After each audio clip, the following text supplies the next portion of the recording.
Saudara sekalian, selamat berjumpa kembali dalam PJP Channel Opini Kebangsaan. Ketika rencana kenaikan PPN menjadi 12% menuai kontroversi, muncul pertanyaan apakah kebijakan ini benar-benar diperlukan atau hanya akan memperburuk daya beli masyarakat. Demikianlah pengantar untuk tema kita kali ini, yaitu PPN 12%, beban baru atau solusi ekonomi.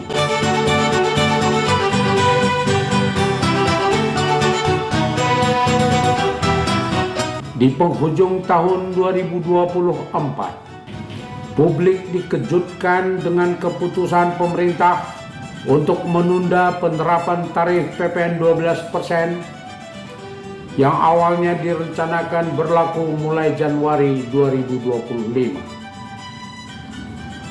Sebagai gantinya, tarif ini hanya akan dikenakan pada barang mewah. Keputusan ini muncul setelah serangkaian protes dari masyarakat dan pelaku usaha yang khawatir kebijakan tersebut akan menekan daya beli rakyat dan memacu kericuhan ekonomi. Menurut laporan, Menteri Keuangan Sri Mulyani dan timnya mengusulkan pengenaan tarif 12% untuk barang-barang tertentu demi mendongkrak penerimaan negara. Namun Prabowo Subianto, Presiden saat ini, akhirnya memutuskan untuk membatasi penerapan hanya pada barang-barang mewah seperti mobil premium, perhiasan, dan produk-produk eksklusif lainnya, di mana langkah ini diambil setelah mempertimbangkan masukan dari berbagai pihak, termasuk para pelaku usaha dan Dewan Ekonomi Nasional. Dinamika politik di balik kebijakan. Keputusan ini tidak lepas dari dinamika politik yang kian memanas.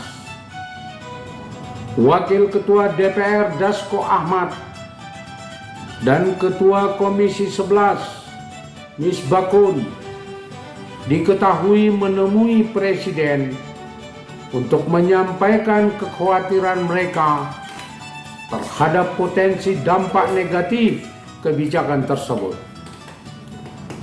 Menurut sumber terpercaya, mereka mengingatkan bahwa kenaikan PPN secara luas dapat memicu instabilitas politik dan ekonomi. Adi Prayitno, seorang pengamat politik, menjelaskan bahwa pemerintah harus berhati-hati di dalam mengelola kebijakan ekonomi yang sensitif. Pemerintah tidak hanya bertanggung jawab atas stabilitas ekonomi, tetapi juga harus menjaga kepercayaan publik.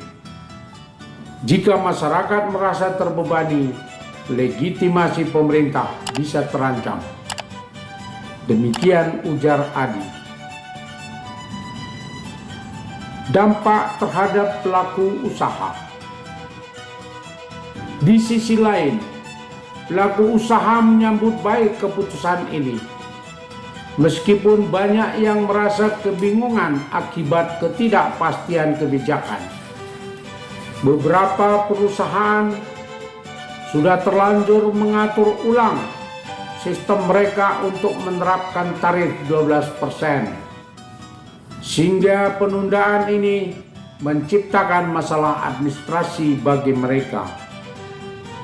Sebagaimana dikatakan oleh Ketua Kadin, Suryadi Sasmita, mengungkapkan bahwa pihaknya telah menerima banyak keluhan dari anggota. Kami memahami bahwa kebijakan ini bertujuan untuk meningkatkan penerimaan negara, tetapi harus ada kejelasan dan waktu transisi yang memadai. Demikian katanya. Untuk mengatasi kekacauan ini, pemerintah menawarkan mekanisme restitusi bagi konsumen yang sudah membayar tarif 12% sebelum pengumuman penundaan. Langkah ini bertujuan untuk menjaga kepercayaan masyarakat dan memastikan tidak ada pihak yang dirugikan, termasuk untuk menjaga jangan sampai terlihat bahwa kebijakan ini diberlakukan secara pelin-pelan. Harapan dan tantangan. Meski kebijakan ini membawa sedikit kelegaan, dikarenakan beberapa sektor saja yang dikenakan tarif 12% tersebut, tapi tantangan besar masih menanti,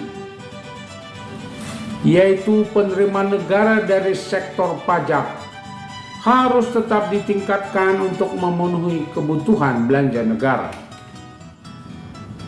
Dalam berbagai diskusi yang terbaru, beberapa ekonom menyarankan pengenaan pajak karbon dan pajak orang kaya sebagai alternatif.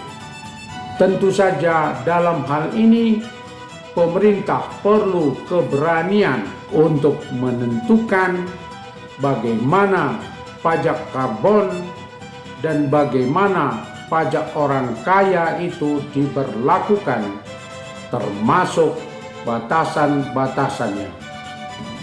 Pemerintah juga perlu memperkuat sistem perpajakan agar lebih efisien dan transparan. Tanpa reformasi menyeluruh, risiko kebocoran dan ketidakpatuhan pajak akan terus menghambat pencapaian target penerimaan. Perlu diketahui bahwa selama ini penerimaan pajak kita itu sangat-sangat tidak seimbang dibandingkan dengan jumlah penduduk yang kita miliki. Ditambah lagi kecurangan-kecurangan dan kebocoran-kebocoran yang dilakukan oleh para pengusaha yang seharusnya dikenakan pajak dalam jumlah tertentu dengan cara kong kali kong, akhirnya membayar pajak tidak semestinya.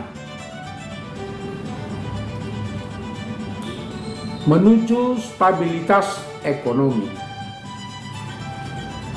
Keputusan Prabowo untuk menunda penerapan PPN 12% secara luas dan pada barang-barang mewah tertentu